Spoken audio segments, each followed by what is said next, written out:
Hello, everyone, and welcome to Frank Analysis. I am your host, Franco, and here we're going to discuss what these global elites, the people who got together in Davos, Switzerland, what is it that they discussed at the World Economic Forum meeting of 2022?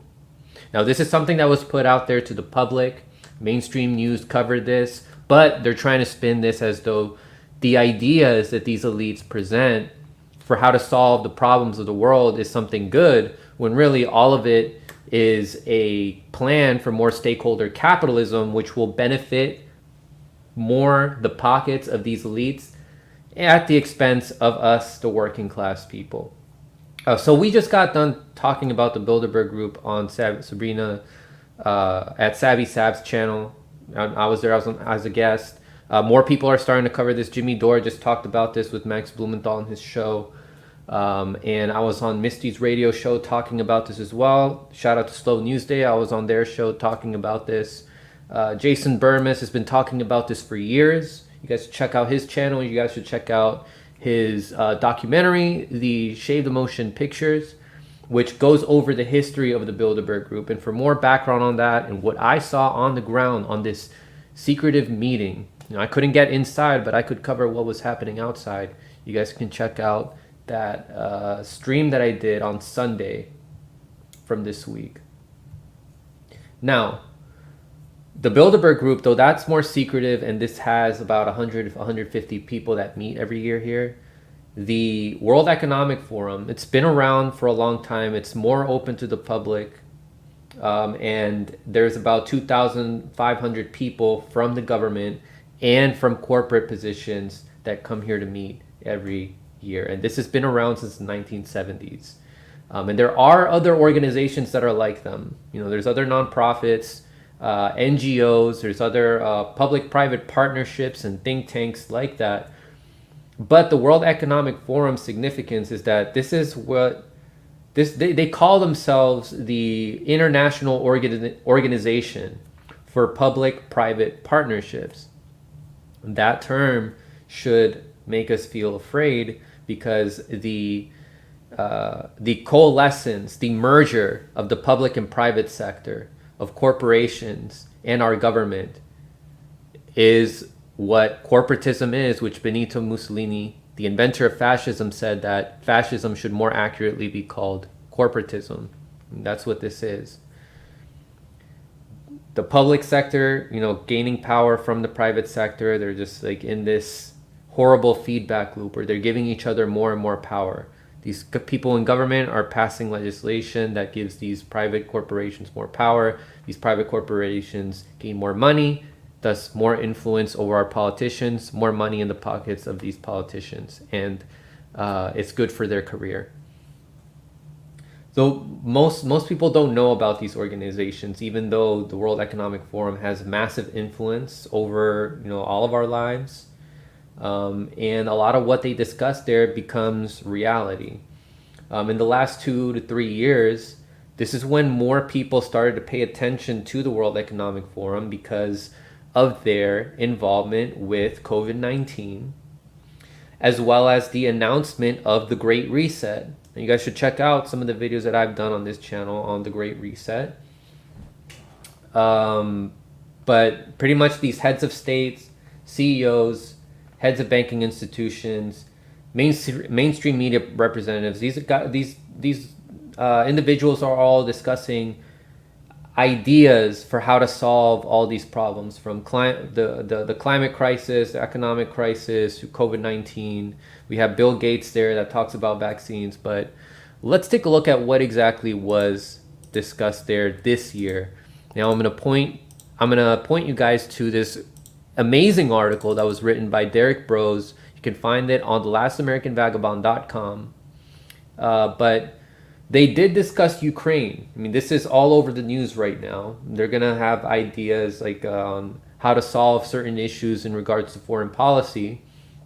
And we did discuss on this show, as well as other independent media shows, discussed what Henry Kissinger said. And Henry Kissinger has been a participant of the World Economic Forum, just like how he's been a participant of the Bilderberg Group meetings for a very long time. his voice is valued among these circles, and he was the mentor of now the chair of the World Economic Forum, Klaus Schwab.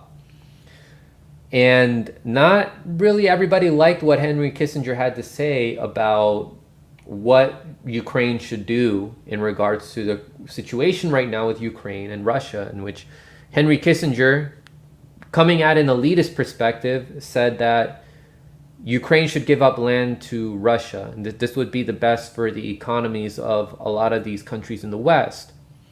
I mean, we also want there to be peace talks between Russia and Ukraine, but we, unlike Henry Kissinger, we're coming at this from a rational, working class perspective. We want there to be peace talks. I think the best solution should be for Ukraine to be this buffer zone. But Henry Kissinger, I mean, the angle that he's coming at this, though he's arriving at the same conclusion as us, is not from the same perspective as us. I mean, he has different end goals in mind. He wants there to be another focus. It's like, hey, man, this is not a good strategy. This might ruin the economy. This will ruin the economy of a lot of you countries in the West. Let's put our focus on, I don't know, somewhere else. But Henry Kissinger said pretty much, ideally, the dividing line should be a return to the status quo ante. Pursuing the war beyond that point would not be about the freedom of Ukraine, but a new war against Russia itself. Now, Ukrainian President Volodymyr Zelensky, he criticized Kissinger, and what he said is, it seems that Mr. Kissinger's calendar is not 2022, but 1938. And he thought he was talking to an audience not in Davos, but in Munich of that time, Zelensky said. By the way, in the real year 1938, when Mr. Kissinger's family was fleeing Nazi Germany, he was 15 years old, and he understood everything perfectly. And nobody heard from him then that it was necessary to adopt the Nazis instead of fleeing them or fighting them. Right there, everybody who's been keeping up with the news on Russia-Ukraine, I mean, if you've been keeping up with this from like 2014, what's the irony here of Zelensky comparing Russia to Nazi Germany? The irony here is that a lot of the descendants from Nazi Germany were living in Ukraine, and the spawn is that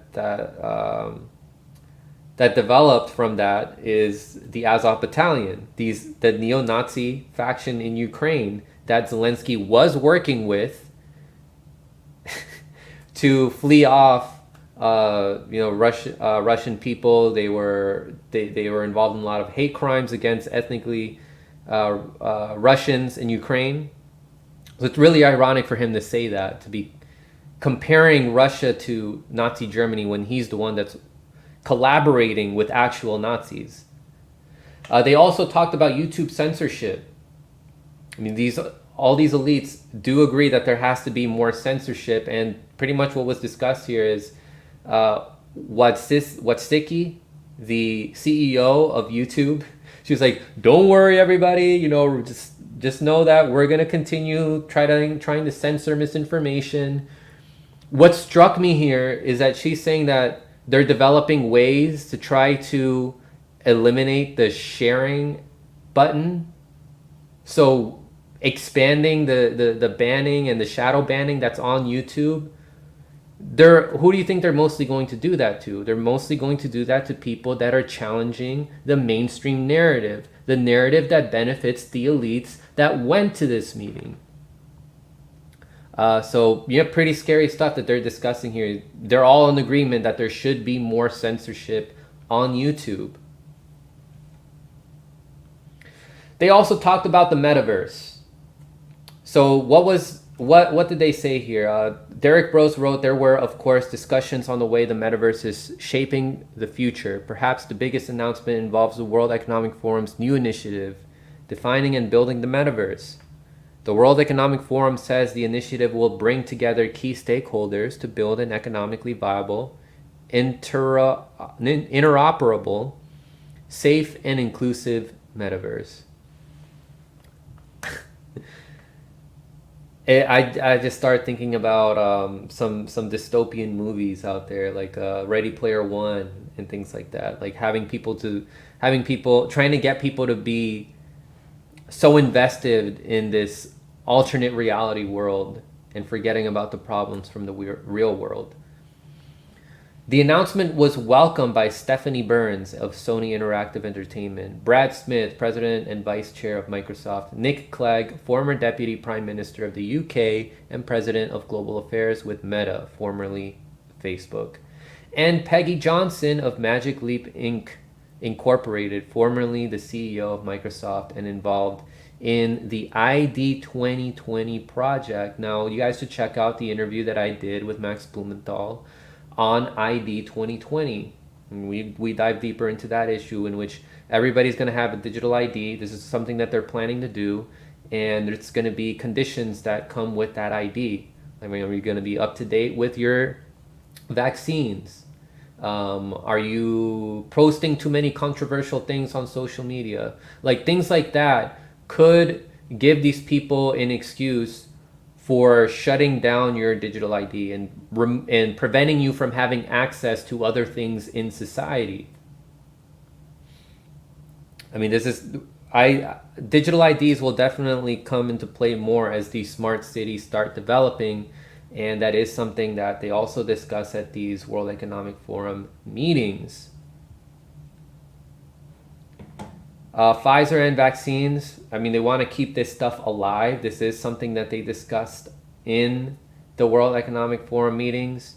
So Derek Bros writes here, despite 2 years having passed since the World Health Organization announcement of a global pandemic, the topic of vaccinations was high on the list of priorities, especially as corporate media begins to sound the alarm on a new wave of COVID-19 infections and concerns about monkeypox.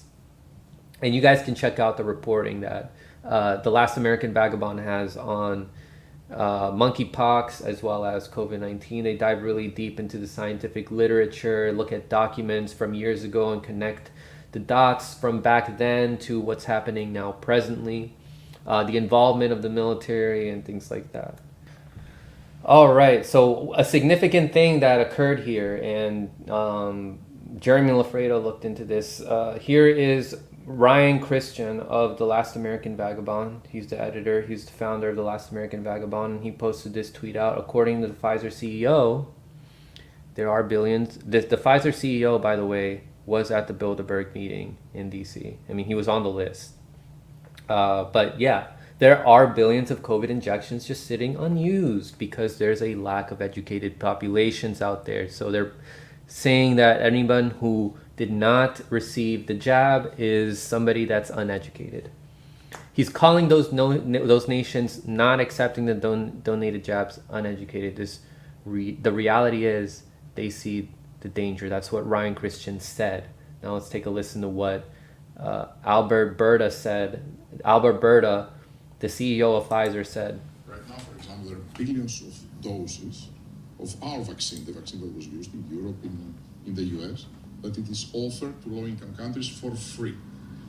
And it is offered by the US government mainly, but also by the European Union, but they're doing donations. So the US government bought for us at cost and they donated.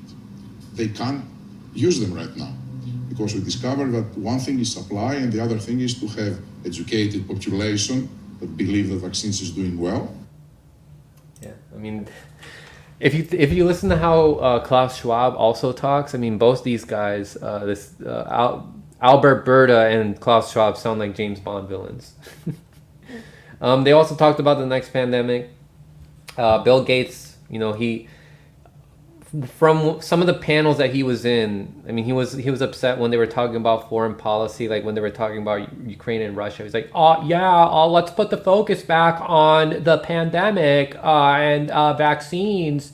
He is pretty upset that some of his colleagues weren't putting the focus too much on the pandemics and on vaccines as much as they were in 2020. He's like, come on, guys, what are we doing? Come on, let's help make me richer. But yeah, another panel title was Preparing for the Next Pandemic. Featured Bill Gates, Peter Sands, Executive Director, the Global Fund to Fight AIDS, Tuberculosis, and Malaria, Helen E. Clark of the WHO, and Francis de Souza, so President and Chief Executive Officer of Illumina Inc. This is a biotechnology company that focuses on next generation DNA and RNA sequencing. The presence of the De Souza and Illumina is an interesting choice, especially in regards to the next pandemic, because the company deals with DNA sequencing and genomics. Yes, that's correct. That is what Illumina is focused on. Additionally, there was a panel titled The Post-Pandemic City, Not Business as Usual, featuring speakers imagining how a city might change in the post-COVID-19 world. Interestingly, participants in the panel is Francis Suarez, Mayor of Miami and President of the United States Conference of Mayors. This detail is worth noting as an example of how a global agenda, Agenda 2030, climate change, substantial design, starts at places like the World Economic Forum and then filters its way down to the local level where it is implemented by local officials like Mayor Suarez. Now, this would include also mayors of major cities, guys.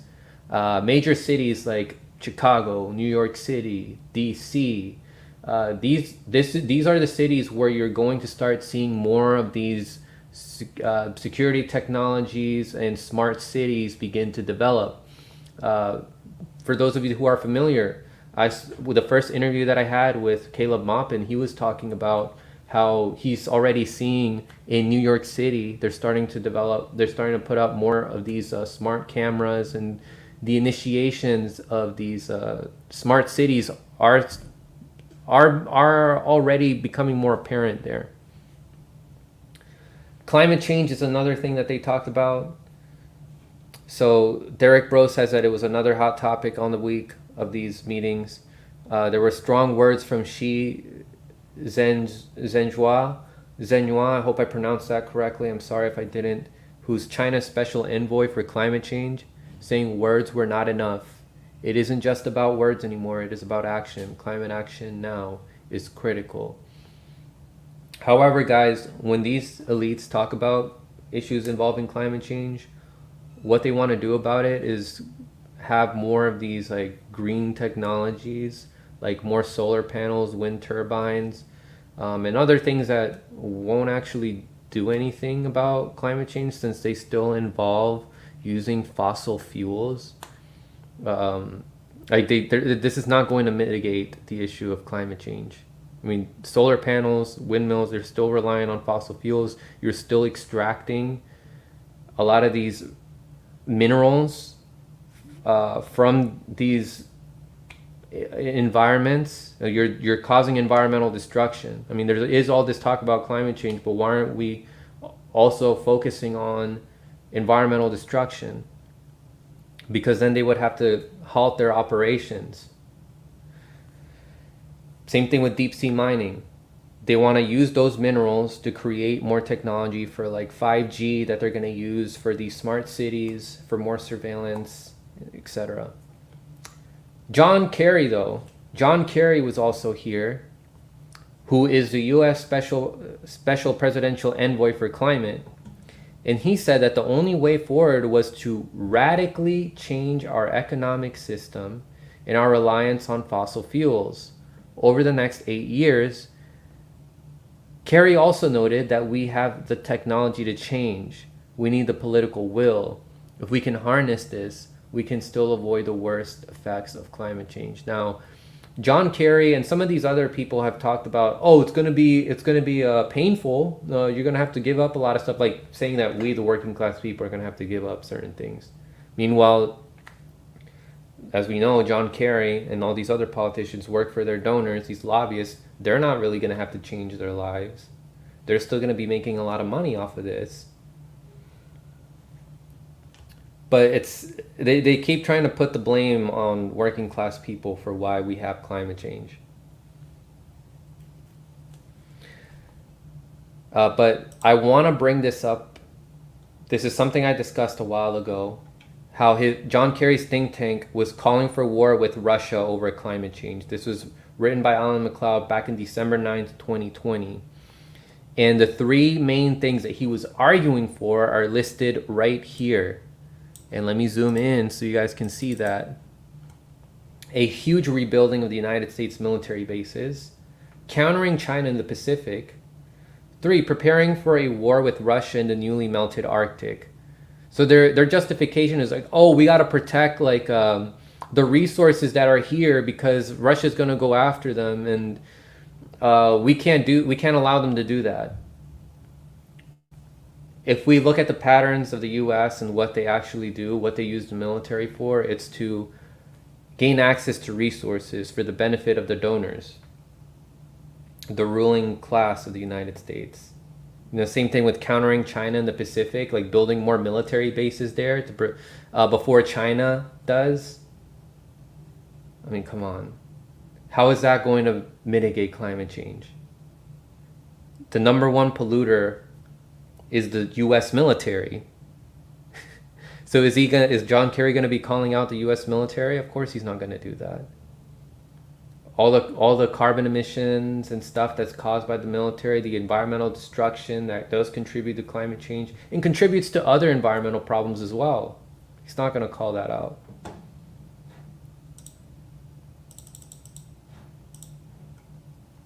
But they did also talk about commitment to carbon removal. When it comes to specific actions taken by the globalists in the name of fighting climate change, a new public-private partnership was announced focused on carbon capture programs. The so-called First Movers Coalition is focused on cleaning up the most carbon-intensive industry sectors. During the WEF meeting, the coalition announced a major expansion to more than 50 corporate members worth about $8.5 trillion and a total of 9 leading governments. How much you want to bet that they're not going to focus on the military, guys?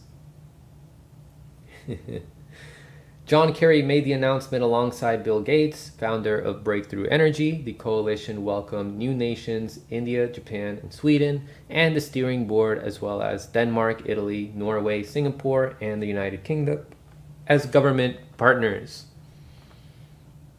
Corporations signing on the First Movers Coalition include Alphabet, which is Google's parent company, Microsoft, Bill Gates' Microsoft, AES, Aviva, Ball Corporation, BHP, Consolidated Contractors Company, Ecolab, Enel, EY, FedEx, Ford Motor Company, Heidelberg Cement, Mitsui OSK Lines, National Grid, Novelis, PwC, Schneider Electric, Swiss Re, and Vestas.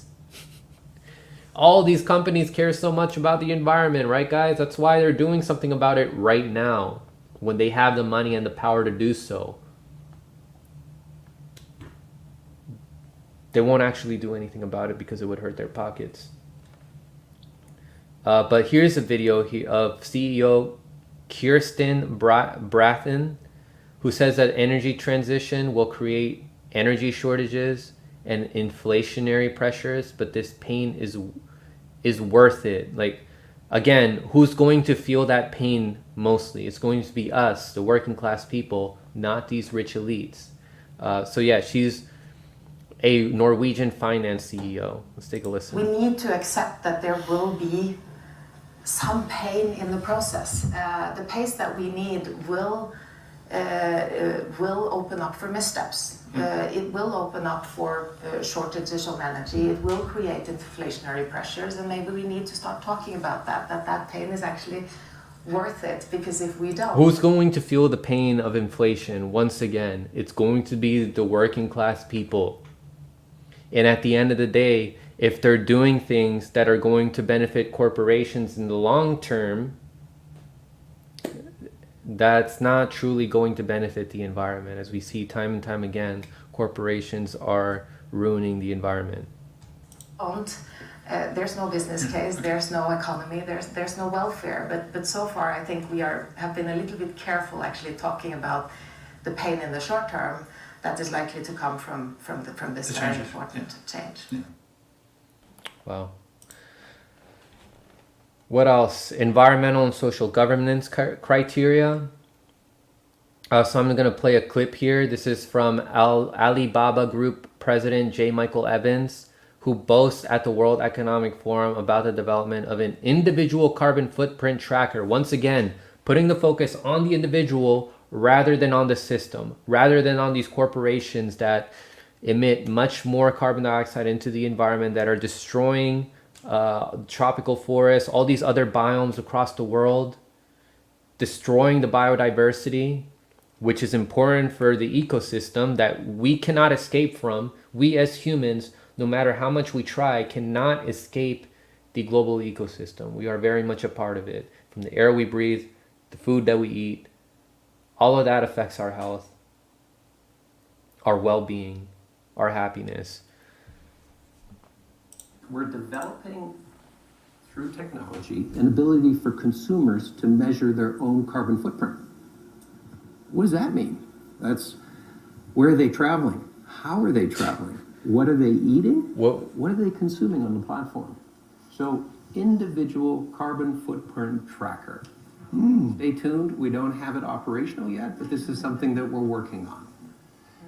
These rich elites flying their private jets, going on their cruises, going on their yachts, like they're the ones that mainly need to be using this. The U.S. military, all these generals, the weapons manufacturing companies, they're the ones that need this. You're putting the blame on the working class people that aren't even, that disproportionately, are negatively affected by all this. We don't even get to use most of these resources. And oftentimes we are forced to use these non-biodegradable resources. There are these beneficial resources that we could use, these biodegradable resources, but that's not what these corporations make available to us. And that's because there are only a few individual families that own everything. If you look up what all companies are, who owns them, who invests in them, you'll see two main companies investing companies that pop up. It's BlackRock and the Vanguard Group. So this is going to be stuff that's going to continue to benefit these investors. Another thing they discussed, central bank digital currencies. These governments, along with their donors, they want to profit off of digital currencies. Now, this is not the same thing as cryptocurrencies. There's a difference there. You guys should check out a video that I did with my friend Jack Sith, in which we discuss some of viewer questions on cryptocurrencies. We go over what the difference is between digital currencies, cryptocurrencies, as well as other things that these people try to confuse us with. But there was a panel that included Kristalina Georgieva, who's the managing director of the International Monetary Fund. Seth Aput, and I can't say the last name, I'm so sorry, Suthi Wart Naruput, who's the governor of the Bank of Thailand, Francois Villeroy de Galau, who's the governor of the Central Bank of France, and Axel Lehmann, who's the chairman of the board of directors of Credit Suisse AG. So when making the case for digital currencies controlled by central banks, get that, guys. That's what these central bank digital currencies will be. They're going to be controlled by the central banks. Georgieva took some shots at cryptocurrencies. Bitcoin may be called a coin, but it's not money. It's not a stable store of value, she stated. So saying like, oh, it's too volatile. So put your trust, in a central bank digital currency is what she's saying. But I do want to say, like, there is no privacy with Bitcoin either. And there is a few rich elites that profit more so from Bitcoin than the working class people. As long as we have the current people ruling over us, Bitcoin will not be too much of a solution. It's just a short-term tool that some people can use, but in the long term, it's not going to be a solution. And for more information on that, I highly recommend checking out the Bitcoin videos that I've done with Jack Sith.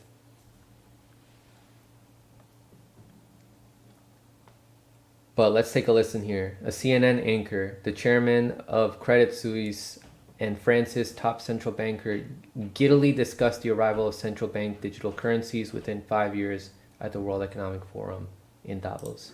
Fast forward 5 years.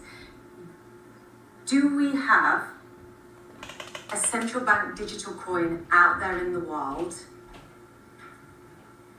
that is being utilized on a daily basis, whether it's wholesale or retail, and it becomes a superior system?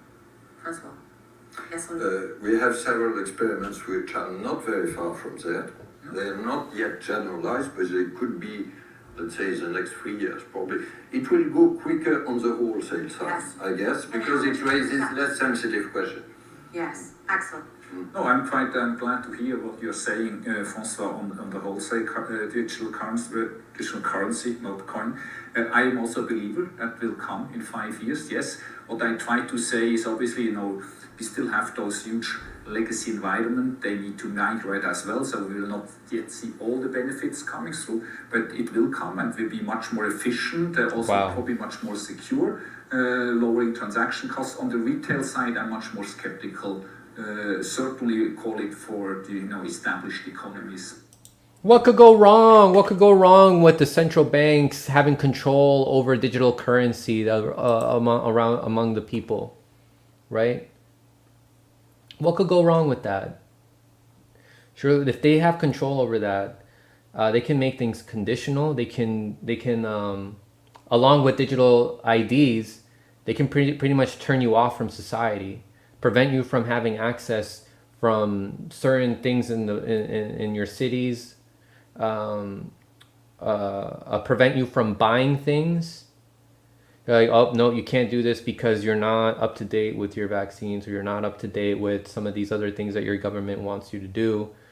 And as long as the governments are controlled by corporations and vice versa, they're not going to have your best interest in mind. Their interest will be in what's going to make them more money.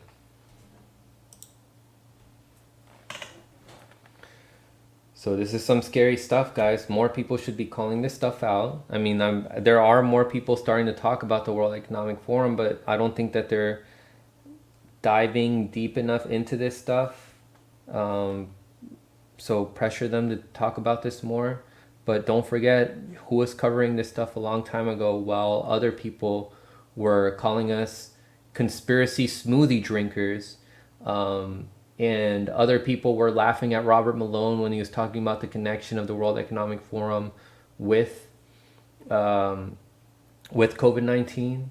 Of course, I'm talking about people like Crystal Ball and Sagar and Jackson Hinkle, these people that were saying that, oh, this is nothing to worry about, telling us to just trust the word of Naomi Klein, who was calling this a conspiracy smoothie, even though Naomi Klein was profiting off of the people that she was exposing in her book, The Shock Doctrine. She was receiving money from Ford and all these other companies for her projects that she was participating in. And of course, there's Crystal Ball and Sagar and Jetty, though they're talking about the World Economic Forum now. They're not talking about the Bilderberg Group meeting, which was happening in their location, where they are based, where Breaking Points is based, in Washington, D.C. Brendan Burks, thank you very much for your donation. Off topic, but please cover the program that the U.S. government had that paid journalists and news outlets, both corporate and independent, to push propaganda for the jabs and omit all of its consequences and dangers. It was learned through a FOIA request and no one covered it, but it seems really important.